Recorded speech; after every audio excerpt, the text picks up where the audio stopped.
आज है 7 अगस्त 2024 दिन बुधवार। Welcome back to clean news UP. चलिए देखते हैं उत्तर प्रदेश की 25 फटाफट बड़ी खबरों को। हम एक साथ 2 विश्वविद्यालयों से ले सकेंगे 2 डिग्री। उत्तर प्रदेश राजर्षि टंडन मुक्त विश्वविद्यालय के छात्र अब एक साथ 2 अलग अलग विश्वविद्यालयों से 2 कोर्सेज की डिग्री ले सकेंगे। यानी कोई छात्र मुक्त विश्वविद्यालय से बीए या कोई अन्य स्नातक पाठ्यक्रम करने के साथ ही किसी दूसरे विश्वविद्यालय, उदाहरण के लिए लखनऊ विश्वविद्यालय या प्रोफेसर राजेंद्र सिंह रज्जू भैया राज्य विश्वविद्यालय से बीकॉम या कोई दूसरा पाठ्यक्रम कर सकेगा। अब पढ़ाई के लिए नहीं छोड़ना पड़ेगा घर। यूपी में हर जिले में खोले जाएंगे विश्वविद्यालय। उच्च शिक्षा हासिल करने के लिए युवाओं को दूसरे देश व प्रदेश न जाना पड़े, इसके लिए प्रदेश सरकार लगातार प्रयास कर रही है। हर मंडल में एक विश्वविद्यालय स्थापित करने के लक्ष्य को पूरा करने के बाद अब हर जिले में विश्वविद्यालय खोले जाएंगे। मंगलवार को अपने सरकारी आवास पर उच्च शिक्षा विभाग के अधिकारियों के साथ उच्च स्तरीय बैठक में मुख्यमंत्री योगी आदित्यनाथ ने ये निर्देश दिए।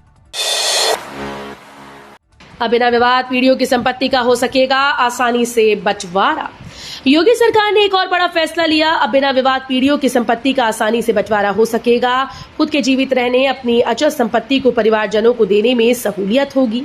मुख्यमंत्री के निर्देश पर विभाजन और व्यवस्थापन के लिए नई व्यवस्था शीघ्र लागू होगी। बंद मिलों की 80,000 करोड़ की जमीन पर भूमाफिया की नजर।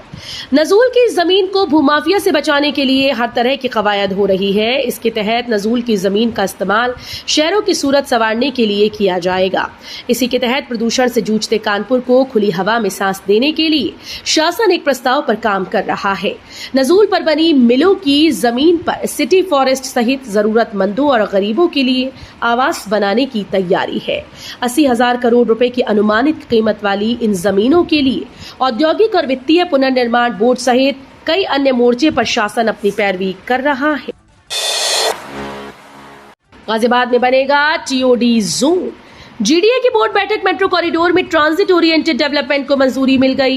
गाजियाबाद में वर्तमान में संचालित मेट्रो कॉरिडोर को उत्तर प्रदेश ट्रांजिट ओरिएंटेड नीति 2022 के अंतर्गत रेड लाइन मेट्रो के स्टेशन शहीद नगर, Rajbagh, major Mohit Sharma Rajendra Nagar, Shyam park, Mohan Nagar, अर्थला, Hindon river, शहीद स्थल और ब्लू मेट्रो लाइन के स्टेशन कौशाम्बी व वैशाली के दोनों तरफ लगभग 500 मीटर के दायरे में टीओडी जोन विकसित करने के प्रस्ताव को बोर्ड ने स्वीकृति प्रदान कर।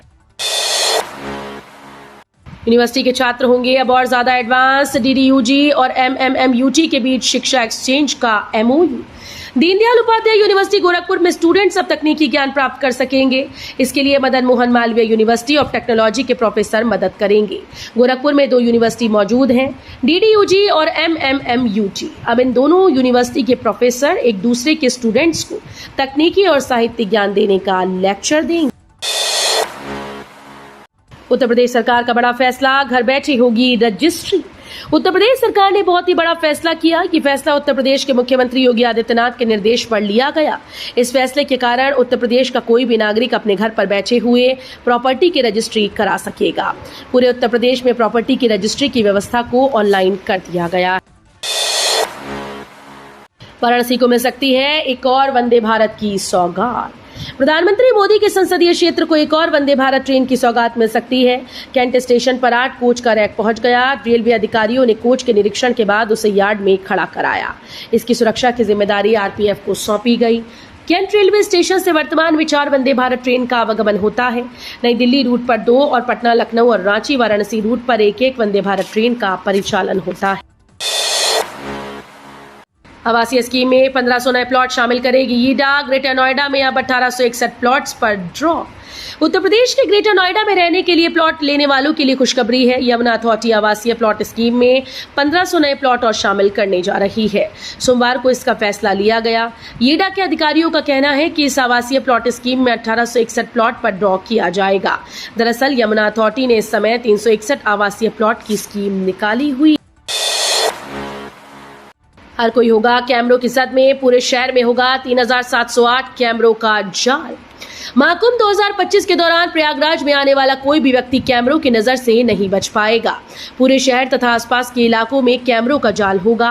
भीड़ प्रबंधन के मकसद से 1600 कैमरे और लगने जा रहे हैं। इनमें कई कैमरे आर्टिफिशियल इंटेलिजेंस तकनीक से लैस होंगे। स्मार्ट सिटी योजना के अंतर्गत शहर के प्रमुख मार्गों, चौराहों पर अत्याधुनिक सुविधाओं से लैस 1100 कैमरे पहले से लगे हुए हैं। सवा घंटे में पहुंचेंगे मुरादाबाद से लखनऊ, 7 किलो सामान ले जा सकेंगे साथ। यूपी के मुरादाबाद से लखनऊ की विमान सेवा सवा घंटे में होगी। इसमें एक यात्रा को 7 किलो से ज्यादा चेक इन बैगेज ले जाने की सुविधा नहीं है। 3 किलो कैबिन बैगेज की सुविधा है। कम दूरी और कम सीट के विमान में लगेज कम ले जाने की सुविधा मिलती है। उसी लिहाज से फ्लाई बिग की व्यवस्था है। एक छोटे बैग में ही सामान ले जाया जा सकेगा। 19 सीटर विमान काफी छोटा होता है। उसी लिहाज से यात्रियों के बैठने का इंतजाम होता है। इस बार महाकुंभ होगा खास। पर्यटन विभाग ने बनाया शानदार प्लान, गूगल से समझौते की तैयारी। अगले वर्ष जनवरी में आयोजित होने वाले महाकुंभ मेले की तैयारियों को लेकर पर्यटन विभाग ने कमर कस ली है। इस बार मेले के प्रचार के लिए विभाग ने इंटरनेट मीडिया की भी मदद लेने की तैयारी शुरू कर दी।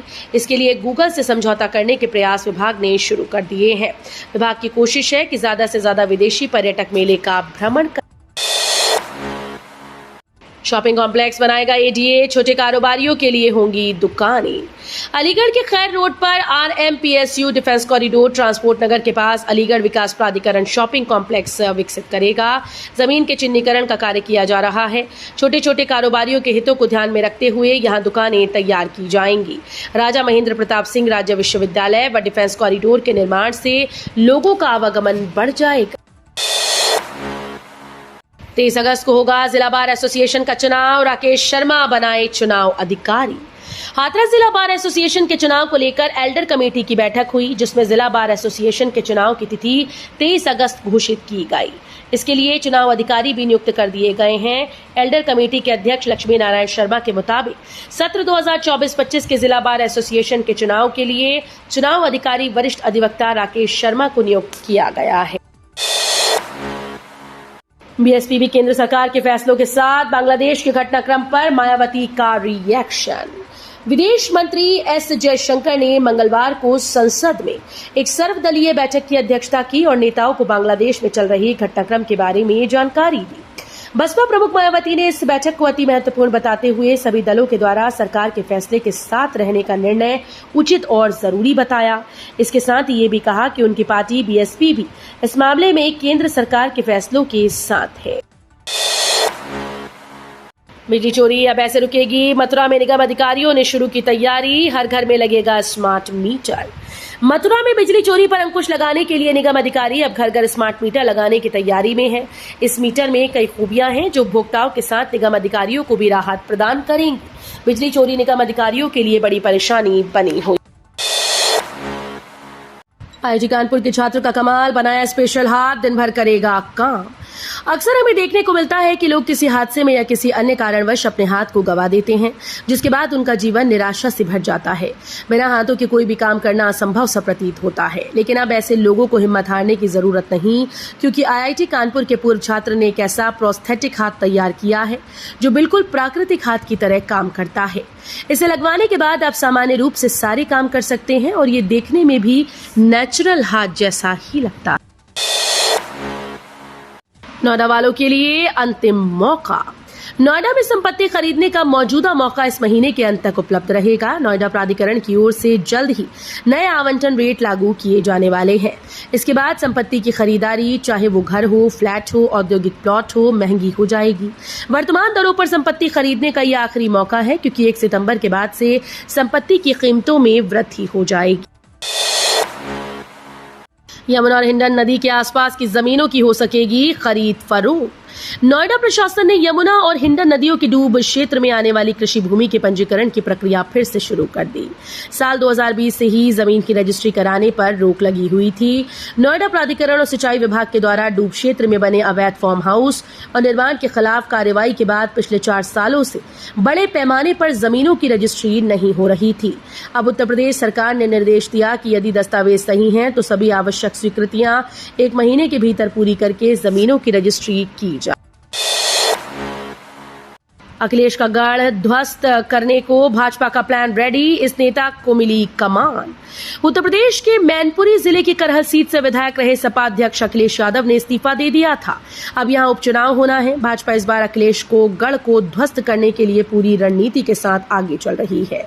3 मंत्रियों को विधानसभा उपचुनाव का जिम्मा देने के बाद अब डिप्टी सीएम ब्रजेश पाठक को गढ़ ध्वस्त करने के लिए मैदान में उतार दिया। उनकी अगुवाई में ही तीनों मंत्री अब करहल में काम करें। सहारा समूह के निवेशकों को दी वित्त मंत्री ने बड़ी खुशखबरी। वित्त मंत्री निर्मला सीतारमण ने लोकसभा में कहा कि सहारा समूह के जिन निवेशकों के पास कागजात पूरे हैं उन्हें पैसे वापस करने में कोई बाधा नहीं। सुश्री सीतारमण ने प्रश्नकाल के दौरान एक पूरक प्रश्न का जवाब देते हुए कहा कि सरकार तो हाथ जोड़कर खड़ी है कि आइए सारे कागजात लाइए और अपने पैसे ले जाइए, लेकिन कोई आ ही नहीं रहा। उन्होंने विपक्ष पर तंज कसते हुए कहा कि आप बाहर जाकर ये न कहें कि सरकार पैसे नहीं दे रही। सरकार तो पूरी तरह से तैयार है। इस मामले के शीर्ष न्यायालय निगरानी कर रहा है। 1 करोड़ से ज्यादा केंद्रीय कर्मियों पेंशनर्स को तगड़ा झटका। केंद्र सरकार ने अपने 1 करोड़ से अधिक कर्मचारियों और पेंशनर्स को तगड़ा झटका दिया। वित्त राज्य मंत्री पंकज चौधरी ने मंगलवार को राज्यसभा में स्पष्ट तौर से बता दिया कि कोरोना काल के दौरान सरकारी कर्मियों का जो 18% डीए-डीआर रोका गया था, अब उसका एरियर नहीं मिलेगा। राष्ट्रीय परिषद स्टाफ साइट के प्रतिनिधियों सहित विभिन्न कर्मचारी संगठनों ने डीओपीटी के सचिव से आग्रह किया था कि 18 माह के डीए का एरियर कर्मियों का हक है। बीएसएनएल की 4G सेवा 15 अगस्त से पहले शहर फिर देहात में होगी शुरू।